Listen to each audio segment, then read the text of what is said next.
नमस्कार दोस्तों, क्या आप भी स्टॉक मार्केट से दोस्तों पैसा कमाना चाहते हो? क्या आप भी किसी ऐसी स्ट्रेटजी की तलाश में हो जिससे आप लोग बिना स्टॉक मार्केट में फुल टाइम काम किए, पार्ट टाइम काम करके कुछ थोड़ी रिसर्च करने के बाद स्टॉक मार्केट से पैसा कमा सको? तो दोस्तों हम आपके लिए इस एपिसोड में एक ऐसी स्ट्रेटजी लेके आए हैं जिसको अगर आप ध्यान से समझोगे दोस्तों तो आप भी स्टॉक मार्केट से लंबे समय तक पैसा कमा सकते हो बिना फुल टाइम काम किए। बहुत हल्की रिसर्च के साथ दोस्तों कुछ ही मिनटों में हम इस स्ट्रेटजी को सीख सकते हैं। तो आपसे निवेदन है दोस्तों, हम आपके साथ एक बहुत बढ़िया रिसर्च, बहुत बढ़िया स्ट्रेटजी इस वीडियो में डिस्कस करने वाले हैं, जिसका इस्तेमाल करके हम लोग किस प्रकार से मल्टीबैगर स्टॉक रिएक्ट करते हैं और कब उनमें बाइंग का बेस्ट समय होता है, कब उनसे हम लोग मैक्सिमम रिटर्न कमा सकते हैं, इसको हम लोग सिंपल स्ट्रेटजी के साथ समझेंगे। तो आपसे निवेदन है वीडियो पूरा देखना। कोर्स कंटेंट और प्रेजेंटेशन अच्छी लगे वीडियो लाइक करना दोस्तों। चैनल पे नए हो तो ऐसी ही और स्ट्रेटजी समझने के लिए, मार्केट के बारे में ज़्यादा गहराई से समझने के लिए आप हमारा चैनल जरूर सब्सक्राइब करना। आगे बढ़ते हैं दोस्तों, बात करते हैं हमारी स्ट्रेटजी के बारे में। आज के इस एपिसोड में हम लोग बात करने वाले हैं दोस्तों रिलेटिव स्ट्रेंथ इंडेक्स स्ट्रेटजी के बारे में। ये क्या चीज़ होती है दोस्तों? RSI, जिसको हम लोग 70 और 30 की जोन में मापते हैं। ये जर्नली दोस्तों, चाहे वो स्टॉक्स हैं चाहे वो इंडेक्स हैं, उनको ओवरबॉट और ओवरसोल्ड दर्शाने के काम में आती है। स्टॉक मार्केट की क्योंकि खासियत है, ये कभी भी एक स्ट्रेट लाइन में नहीं चलते, चाहे वो कोई इंडेक्स हो चाहे वो स्टॉक हो, हमेशा फ्लक्चुएट होते हैं। और वो RSI ही होती है जो हमें बताती है कि कब स्टॉक ओवरबॉट है, कब वो ओवरसोल्ड है। जब RSI 70 की जोन में होती है तब वो हमें बताती है कि ये स्टॉक ओवरसोल्ड जोन में ट्रेड कर रहा है। जब RSI 30, 50, 40 की जोन में होती है तो तब हमें बताती है कि ये स्टॉक या इंडेक्स ओवरसोल्ड जोन में ट्रेड कर रहा है। और हम मार्केट में जब मार्केट के बारे में सुनना समझना शुरू करते हैं तो जो सबसे पहली कोट हम सुनते हैं वो होती है buy on dip sell on rise. और RSI हमें वही अपॉर्चुनिटी प्रोवाइड करवाती है दोस्तों कब हम लोग बाय ऑन डिप की स्ट्रेटजी के साथ इन्वेस्ट कर सकते हैं। निफ्टी इंडिया बाजार पर हम लोग इससे पहले दोस्तों 300 से ज़्यादा एपिसोड कर चुके हैं, 200 से ज़्यादा तो इससे पहले इंडिविजुअल स्टॉक्स को कवर कर चुके हैं। हर एपिसोड का हमारा थीम होता है दोस्तों बाय ऑन डिप को कैसे यूटिलाइज किया जाए। इस एपिसोड में भी हम कुछ एग्जाम्पल्स के साथ आपको कुछ एग्जाम्पल ऐसी देने जा रहे हैं दोस्तों जब हिस्टोरिकली स्टॉक दोस्तों, क्योंकि जो भी एनालिसिस होता है स्टॉक मार्केट की, जो भी थ्योरी होती है, चाहे वो फंडामेंटल एनालिसिस हो चाहे वो टेक्निकल एनालिसिस हो, वो पास्ट परफॉर्मेंस पे ही आधारित होती है। तो ये थ्योरी हमारी स्टॉक्स के पास्टली हिस्टोरिकली कैसे रिएक्ट करते हैं उनको समझने के काम आती है। अब ये क्यों दोस्तों, ये क्यों इंपॉर्टेंट है? क्या कोई ऐसी स्ट्रेटजी होती है कि सिर्फ एक रणनीति से ही हम स्टॉक मार्केट से पैसा कमा सकते हैं?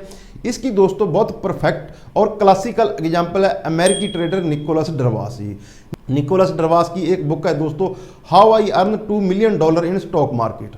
ये दोस्तों स्टॉक मार्केट में, अमेरिकी स्टॉक मार्केट में एक बाइबल की तरह मानी जाती है। उन्होंने दोस्तों एक बॉक्स थ्योरी की स्थापना की थी, बॉक्स थ्योरी की इन्वेंशन की थी, जो बिल्कुल सिंपल तकनीक से उन्होंने आज से 150 साल पहले स्टॉक मार्केट से $1.5 लाख, $2 लाख कमा लिए थे। तो ऐसे ही हम एक सिंपल स्ट्रेटजी, सिंपल रणनीति लेके आए दोस्तों, रिलेटिव स्ट्रेंथ इंडेक्स। अब हम लोग रिलेटिव स्ट्रेंथ इंडेक्स को समझेंगे, ये कैसे काम करती है उसको भी समझेंगे, किस स्टॉक्स पे कैसे हमें इसको अप्लाई करना है वो भी समझेंगे दोस्तों। आगे बढ़ने से पहले दोस्तों आपको स्टॉक मार्केट से जुड़े हुए एक और बढ़िया फीचर के बारे में बताना चाहेंगे।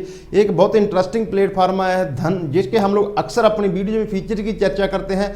आज का जो टॉपिक है दोस्तों वो है आइसबर्ग ऑर्डर। आइसबर्ग ऑर्डर क्या है? हमारे कई निवेशक होंगे दोस्तों, कई ट्रेडर दोस्त होंगे जो कोई भी ट्रेड करते समय बल्क में क्वांटिटी खरीदना चाहते होंगे, लेकिन जो लोग मार्केट के प्रोफेशनल हैं वो लोग जानते हैं कि बहुत से ट्रेडर निवेशक मार्केट डेप्थ को समझ के स्टॉक की डायरेक्शन पहचान जाते हैं। तो ऐसे में कई लोग दोस्तों बड़ी क्वांटिटी में ऑर्डर पंच करने से घबराते हैं, डरते हैं कि ऐसे में स्टॉक में ज़्यादा फ्लक्चुएशन हो सकती है।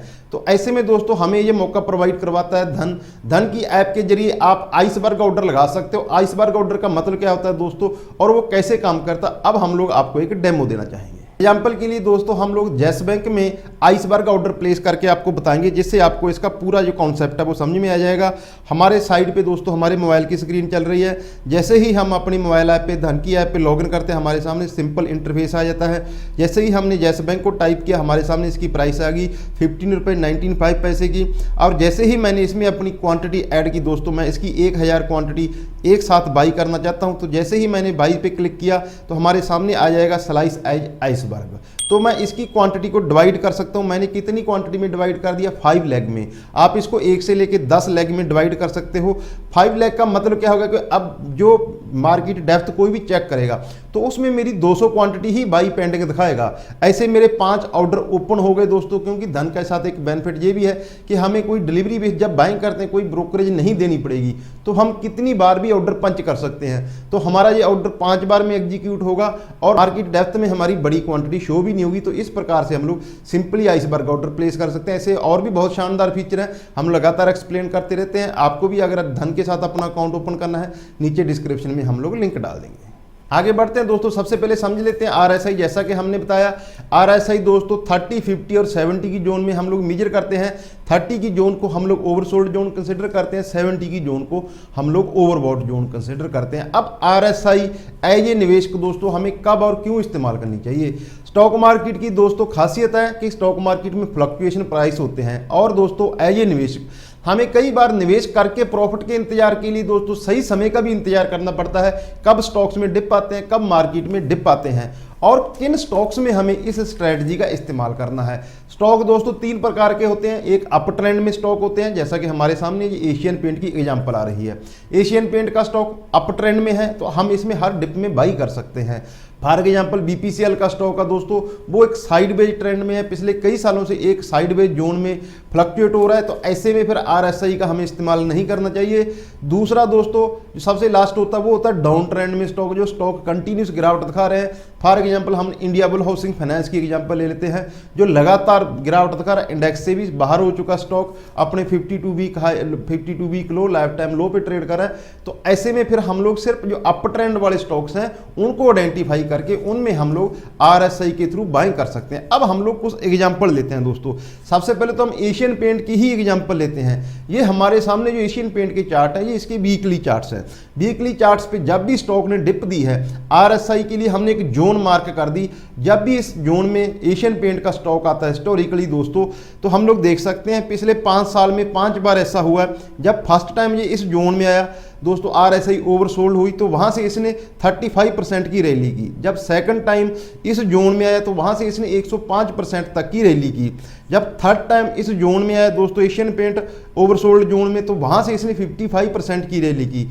जब फोर्थ टाइम आया 25% की रैली की दोस्तों, और जब अभी रिसेंटली ओवरसोल्ड जोन में आया था तो वहां से ये 40% की ऑलरेडी रैली कर चुका। तो हम लोग देख सकते हैं एशियन पेंट जब भी ओवरसोल्ड जोन में आता है तो हमेशा से इसमें बाइंग आती है। वो इंडिकेशन हमें कौन देता है, वो इंडिकेशन देती है आरएसआई। अगली एग्जांपल देते हैं दोस्तों। अगली एग्जांपल है एक और मल्टी बैगर स्टॉक इंडेक्स का हिस्सा IT heavy weight Infosys. Infosys के मामले में भी ऐसा हुआ, जब पिछले 4 सालों में दोस्तों इसकी आरएसआई ओवरसोल्ड जोन में आती है। जैसे ही इसके फर्स्ट हमने मार्क किया हुआ है वहां से इसने 80% की रैली की। जब दूसरी बार ओवरसोल्ड जोन में आया वहां से इसने 35% की रैली की। जब थर्ड टाइम दोस्तों जिसने कोविड के समय ओवरसोल्ड जोन में, तो वहां से तो पूरी मार्केट ने इनफैक्ट हिस्टोरिकल रैली की थी दोस्तों, 400% की रैली इन्फोसिस ने की। रिसेंटली जब ये ओवरसोल्ड जोन में है, पूरे आईटी सेक्टर में गिरावट आई, आरएसआई ओवरसोल्ड जोन में आई, वहां से भी इसमें बाइंग आई और वहां से ऑलरेडी ये 12% की रैली इन्फोसिस का स्टॉक कर चुका है। थर्ड एग्जांपल हमने ली है आपके लिए, वो है एफएमसीजी दिग्गज नेस्ले। नेस्ले ने भी पिछले 5 बार ऐसा किया दोस्तों, जब भी इसमें डिप आती है, जब भी इसमें करेक्शन आती है, जब भी नेस्ले ओवरसोल्ड जोन में आता है तो हमेशा नेस्ले में बाइंग आती है। फर्स्ट एग्जांपल दोस्तों 50% की तेजी, सेकंड एग्जांपल दोस्तों 50% की तेजी, थर्ड एग्जांपल 28% की तेजी, फोर्थ एग्जांपल 25% की तेजी दोस्तों, और फिफ्थ एग्जांपल है फिर 25 की, जो रीसेंट करेक्शन मार्केट्स में आई थी तो उसमें से भी ये 25% की रैली। दोनों चीज़ में कॉमन क्या है, जब भी आरएसआई वीकली चार्ट पे ओवरसोल्ड जोन में आती है तो हमें उस समय स्टॉक्स को बाई करना चाहिए। कौन से स्टॉक को बाई करना चाहिए, जो स्टॉक अप ट्रेंड में होते हैं दोस्तों, जो एक लगातार हाइज बना रहे हैं, उन्हीं स्टॉक के साथ हमें बने रहना चाहिए। थर्ड एग्जांपल लेते हैं दोस्तों एचडीएफसी लाइफ। एचडीएफसी लाइफ का भी क्लासिकल एग्जांपल है दोस्तों। इसमें तो इनफैक्ट बड़े मूव आते हैं। जो फर्स्ट हमने ओवरसोल्ड जोन मार्क की वहाँ से इसने 85% की रैली की। जो सेकंड जोन हमने मार्क की वहाँ से 75% की रैली की। जो थर्ड जोन रिसेंट में करेक्शन में दोस्तों 30% की जोन हमने मार्क की है, वहाँ से ये 30% करेक्ट हो चुका है। स्टॉक मार्केट में एक चीज़ आपको और समझनी पड़ेगी, कोई भी स्ट्रैटेजी, कोई भी फंडामेंटल, कोई भी फाइनेंशियल 100% काम नहीं करता। हमेशा एक चीज़ तो हमें ये दिमाग में रखनी है। दूसरा, जो RSI स्ट्रेटजी से हम लोग बाई करते हैं वो हर एक स्टॉक पे इंप्लाई नहीं होती है। वो किन स्टॉक्स में होती है?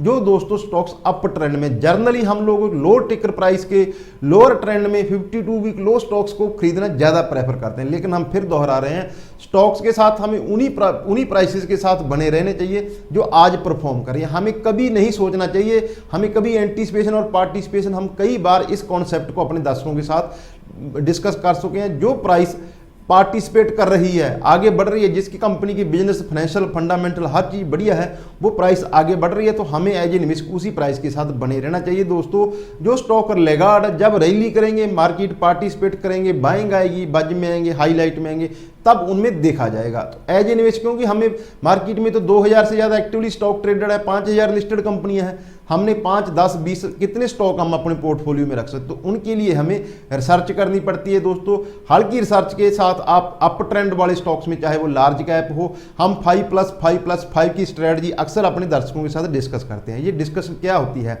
आप शुरुआत के 5 सालों में दोस्तों सिर्फ लार्ज कैप स्टॉक्स पे, ब्लू चिप स्टॉक्स पे फोकस करो।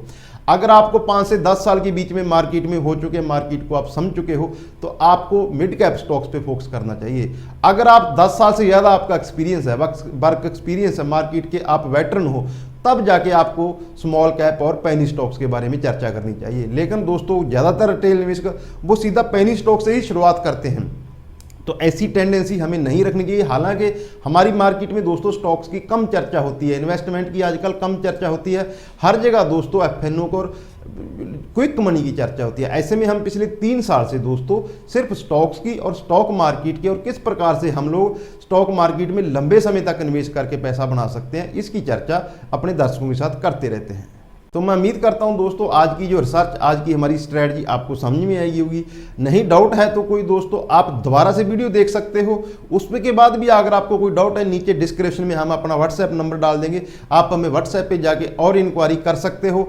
और कोई सवाल आप जाके व्हाट्सएप में पूछ सकते हो, चाहे आप कमेंट सेक्शन में जाके पूछ सकते हो। हम अपने हर दर्शक के हर कमेंट का रिप्लाई करते हैं। दोस्तों अगर हमारी ये ऑनेस्ट कोशिश आपको अच्छी लगी तो आप वीडियो लाइक कर सकते हो। चैनल पे नए हो तो चैनल को जरूर सब्सक्राइब करें। दोस्तों अपना और अपनों का ख्याल रखें। नमस्कार दोस्तों।